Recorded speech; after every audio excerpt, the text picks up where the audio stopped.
Hey everyone, so I'm gonna do a couple of one-shots. They're all a lot shorter than I usually do, so I decided I might as well do them all together because why not? Let me know what you think of this style because I might do it with some of my own one-shots, but I don't know yet. I haven't decided. So I hope you like it. This is I'll Stay With You, Love You Too by Orphan Account. Hello? A voice on the other end called. It was smooth and low. It was very different from Midoriya's awkward and panicked voice, which would often spike up when embarrassed or uncomfortable. Something warm and familiar heats inside his chest, affection blooming like spring through his veins. He momentarily wondered if the other person felt the same. Hey, Midoriya replied. He tried to keep his voice as quiet as possible, afraid that if he spoke too loud, that he would wake up Aoyama or Mineta in the dorms beside his. Midoriya, it's not like you to call, especially this late at night. They were right. It was just past 2 in the morning, and Midoriya usually just texted people when he needed something, not wanting to bother them too much. Part of him still felt the loose knot of guilt in his stomach, wondering if he had woken the other person up. Sorry, did I wake you? No. Why did you call? The freckled boy sighed in relief, glad that he wasn't bothering somebody who was in the middle of getting some well-deserved rest, though he should try and convince them to sleep soon. Can I go to your dorm? The reply was almost immediate, the cathartic voice of the classmate filling his ears and spreading emotion throughout his body, saying a quick, sure. Why? I don't want to talk about it. It was true, Midoriya would do anything but. Him reaching out for some sort of comfort was already a big step forward in his book. Talking about his problems was a whole level on its own. I'm just not feeling well. He was met with silence as the person on the other line thought for a couple moments, probably about what to actually say. Soon they settled for an, okay, thank you for coming to me. The boy felt his face flush at those words, his heart feeling like a panicked bird trapped in a too small cage. It hammered against his chest, not being able to quiet down no matter how hard he tried. He began. He couldn't find the right words to say. I'm proud of you, Midoriya, for coming to me, I mean, they added, definitely not helping with the poor boy's feelings. Midoriya could hear the small smile in the voice. Thank you, the green-eyed teen answered. Hey, Todoroki-kun? Yes, the other person asked. I love you. The other person's breath hitched. I love you too. It's going to be okay. You're Still My Home by Orphan Account. Midoriya loves Todoroki at all times of the day. Midoriya loved Todoroki in the morning, the strong arms that tightened around him whenever he moved around after sneaking into his dorm the night prior to binge-watch his new favorite animated show. The firm chest that he would cuddle himself against and guarded him against the dangers of the outside world. The tender touch of his lips against his scarred skin, and admiring every part of him. He loved it. Midoriya loved Todoroki in class, the short glances and the smiles exchanged in the middle of lessons, which made his heart bloom and his face heat up. The gentle brushing of hands when lending the other a piece of equipment which had him smiling lovesick. The soft whispers of I love you while working in pairs which forced him to hold back happy sobs. He loved it all. Midoriya loved Todoroki at lunch, the way he recognized when his mood dropped and intertwined their hands under the table, caressing the shoulders with his thumb. The times when he would insert himself into the group's conversation to rid of some of the lingering pressure when he wasn't feeling up to talking as much. the loving eyes which carefully watched over him whenever he talked, then would fill with worry whenever he accidentally hit his hands on the table when he got too excited.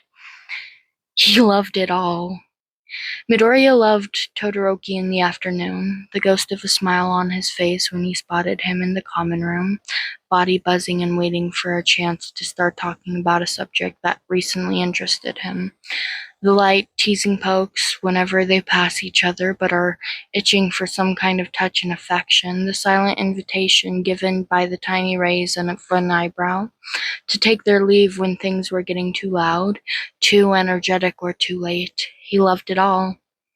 Midoriya loved Todoroki in the night, his hands raking through his bush of hair while he worked on something by himself and he was just watching, offering a compliment every few minutes, the secure embrace grounding him after being calmed down from a panic attack, wary not to hold too tightly despite how much he wanted to. The tired, sloppy, wet mouth kisses right before they fell asleep with their bodies tangled together, gripping onto each other's shirts as if afraid the other would leave. He loved it all. Midoriya loved Todoroki so much. Okay, this is the third time I've recorded this now. The first time, my mic didn't pick up the audio at all. The second time, I used the wrong input, so it recorded through my phone and not the microphone. So let's try this again. This is You Can Hit Replay by Orphan Account. You have a heart. Midoriya opened a single eye, peering up at his boyfriend. Currently, the freckled boy was laying with his head on his partner's lap as the latter ran his fingers through his hair. The pair stayed like that in pleasant silence, both of them taking the time to sort their thoughts and relax. At the sudden statement, the smaller boy raised an eyebrow at Todoroki. Yeah, I know. We all do, right? The split-haired boy shook his head and tapped the tip of Midoriya's nose with his free hand. A light blush appeared on the curly-haired boy's cheeks, then Todoroki began to speak again. On your nose, I mean. You have a heart on your nose, he explained, his eyes softer than usual, looking right at his boyfriend below. Confusion took over the shorter's face for a couple of moments, then it melted into general discomfort. I guess it can look like that. Midoriya didn't exactly like his freckles. When he was younger, the kids would sometimes poke fun at them and call him dirty because they covered almost every inch of his body. It wasn't long before he grew insecure over them, staring at himself in the mirror almost every day, just wishing he could tear off his skin. He spent so many hours looking at himself, of course he knew what Todoroki was talking about. A spot right on the end of his nose where a few freckles bundled together, creating a small blob on his pale skin. I think it's cute. The curly-haired student's eyes trailed off to the side, covering his reddening face with his hand. He mumbled a quiet, "No," and made note of the slight shift in the atmosphere. His boyfriend was likely dissatisfied with the answer. While his other hand was placed on top of the scar one, the tall boy gently slid a hand under the other shirt and rubbed small circles on his stomach. By now, Midori was undoubtedly fully red, unable to muster up any words. They're all over, right? It was obviously a rhetorical question, him carrying on only a couple of moments after. I like them. They make you look more Midoriya-like, and I really like Midoriya. Todoroki-kun, the freckled boy whined, earning a small smile from his partner. Just thought I'd let you know. This is, no one has ever cared for me as much as you do. Unlike the others, this one is a platonic kamideku story, so if that's not your ship, which is completely fine, you can go ahead and skip this one. Kaminari-kun? The named boy looked up from his phone. He was sat on the couch, his left leg resting on top of his other, scrolling through his social media. There wasn't much to do. Everybody had gone upstairs because it was getting close to curfew. Sometimes, on days like these, he'd stay down there Sometimes, on days like these, he'd stay downstairs for a bit of peace. His floor was often a bit loud during this time, usually from Jiro's music and Nita's panic episodes where a trail of crashes would be heard, so the late common room was where he could get the most comfort. Usually, Kaminari would be annoyed by the interruptions on his just before curfew self-hangouts, but when he looked up to see Midoriya, he immediately relaxed. Midoriya was one of the few people he could tolerate at all times, him easily being able to adjust to the mood. If not directly shoved into a conversation, he would be very quiet. Reliable and understanding were the words that Kaminari would define him as. "Hey, Midoriya, I was gonna wing up soon, don't worry," the blonde replied. The other boy's eyes widened a fraction, and he frighteningly shook his head in front of him, indicating that wasn't what he was there for. Slowly, he took a step forward, playing with the hem of his sweatshirt and eyes looking at the floor. "Do you mind if I sit down?" One thing the electric quirk student realized was how, no matter what, Midoriya treated everybody with so much respect, always using honorifics, always asking for permission to do things, wording things in the softest and nicest way possible. Even when he's not in the best mood and having an off day, his respect for everybody didn't change. It seemed that he appreciated people more when he was upset, always giving out compliments and encouraging affirmations. It wasn't that Kaminari didn't like it, he just wondered how the praise didn't get to him and made him an arrogant person, particularly with such a powerful quirk. The freckled boy continued to amaze people around him with each passing day. Really, how was he so humble? Have to ask, you know. While he turned his phone off and put it in his pocket, Midoriya grinned and sat down next to him. They looked at each other, both of them smiling to some extent. It's better to make sure than to make somebody uncomfortable.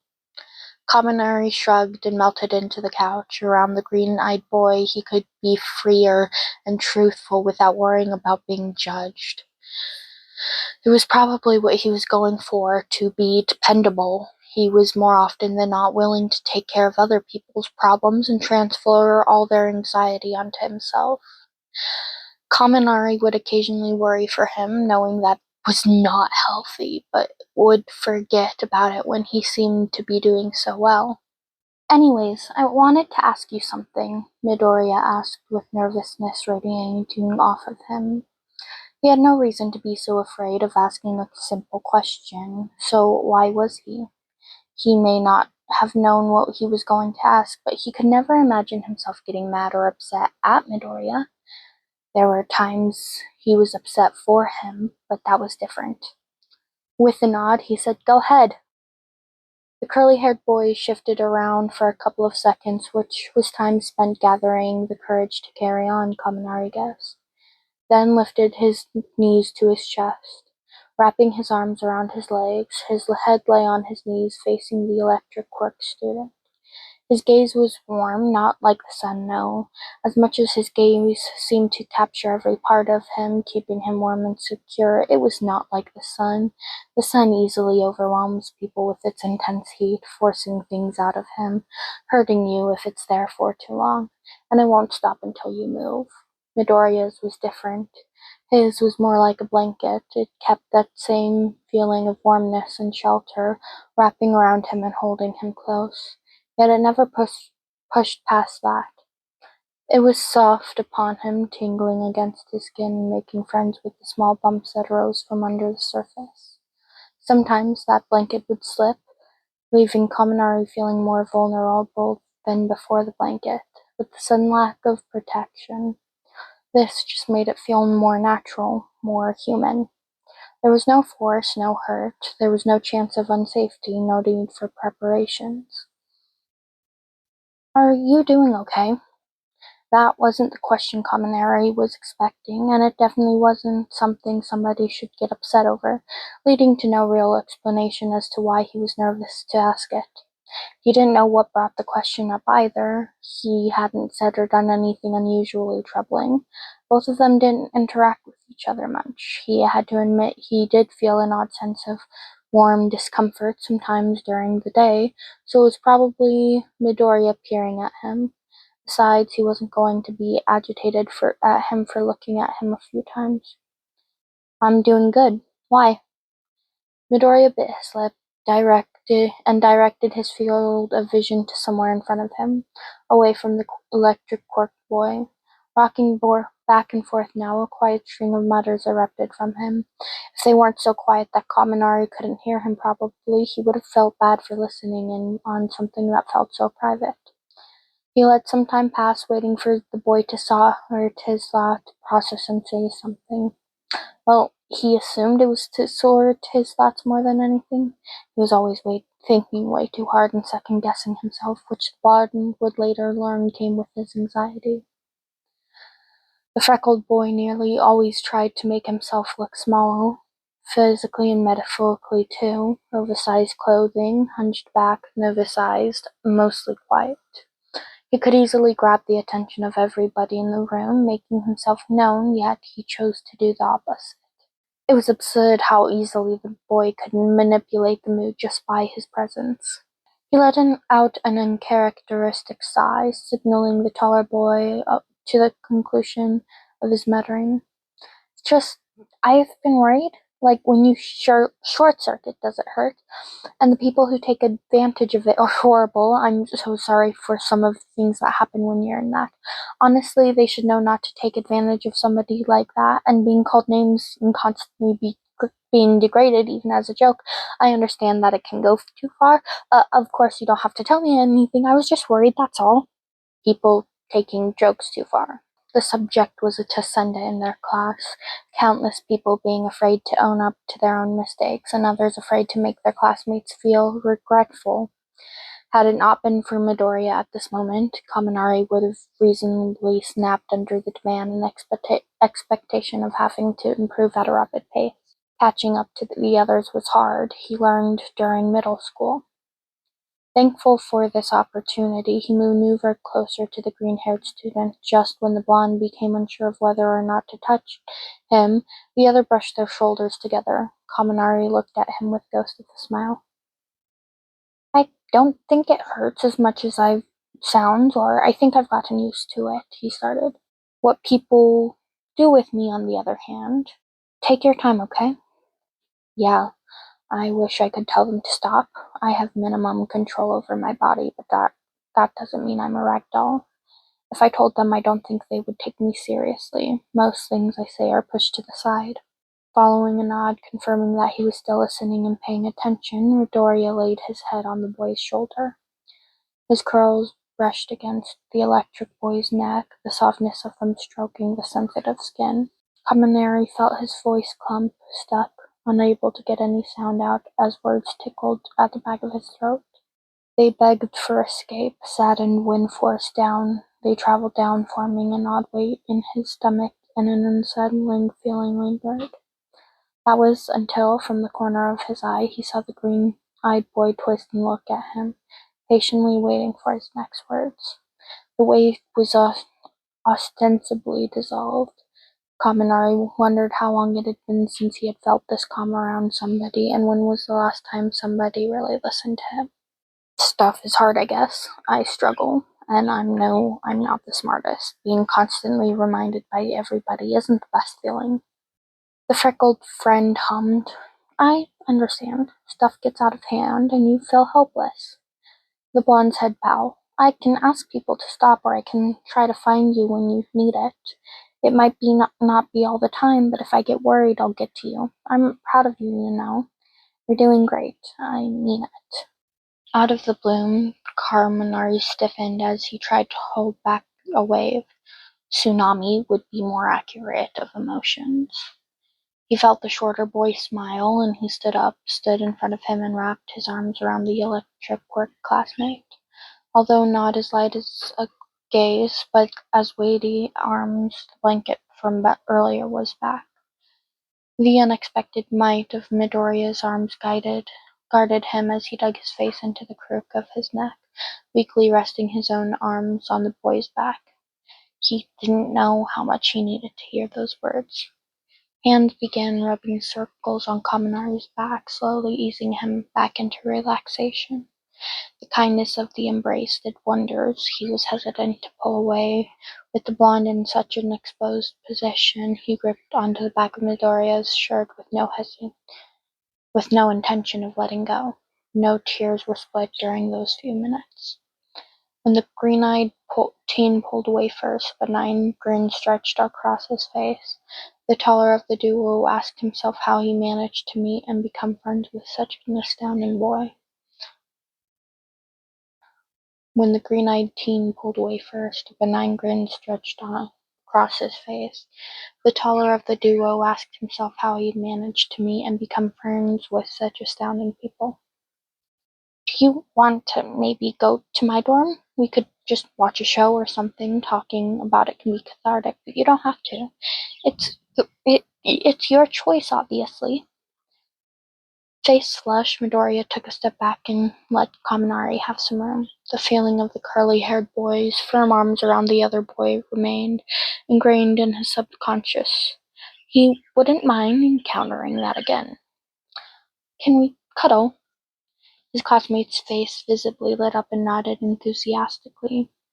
His scarred hand reached out to help him off the couch, which he accepted almost immediately, even if it was only for a second. Blonde could feel that Midoriya's hand, too, was warm. He shone for the word safety. My dorm's only the floor above, so that makes things easier. Kaminari followed his classmate to his dorm. The journey was nothing short of silent, the both of them keeping verbal interaction at a minimum in a hurry to reach their destination. They were hungry for the interaction, albeit not in a desperate, aching way they would be for the main meal. It was the hunger for the small, sweet dessert that they received at the end, and had them finishing on a good note. With the palatableness of the dessert carrying over the beginning of the next day, cuddling would be considered a good dessert. Perhaps it would become one of the more common desserts the blonde would have. Limited time had passed by the time Midoriya and Kaminari had reached the former's dorm. They took off their shoes, and the taller boy took those few moments to look at his surroundings. The moment the electric quirk boy entered, the soft click of the lock behind him didn't go unnoticed and assured him that nobody else would be coming.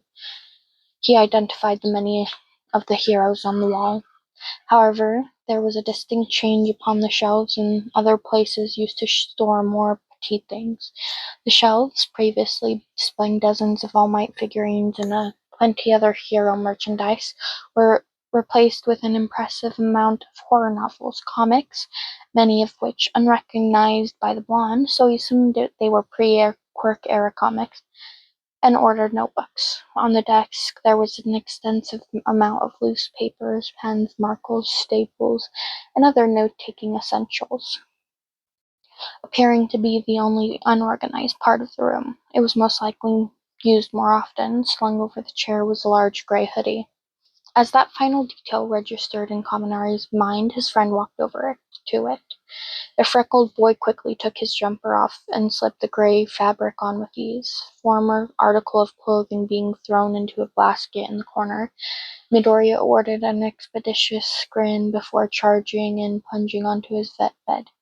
He rolled over closer to the wall and made space for the other meal. Without a word, the blonde slotted himself beside the shorter boy, who didn't hesitate to pull him close. Untroubled, Midoriya sighed contentedly through his nose. His relaxation spread throughout his entire body, and he let Kaminari place them how he pleased. After a couple of minutes of shuffling, the duo found themselves in a pleasing position. The curly-haired individual was slightly lower than the other, resting on Kaminari's arm, which found itself in his questionable mess of weight. After a couple of minutes of shuffling, the duo found themselves in a pleasing position. The curly hair individual was slightly lower than the other, resting on Kaminari's arm, which found itself in his questionable mess of what he called hair.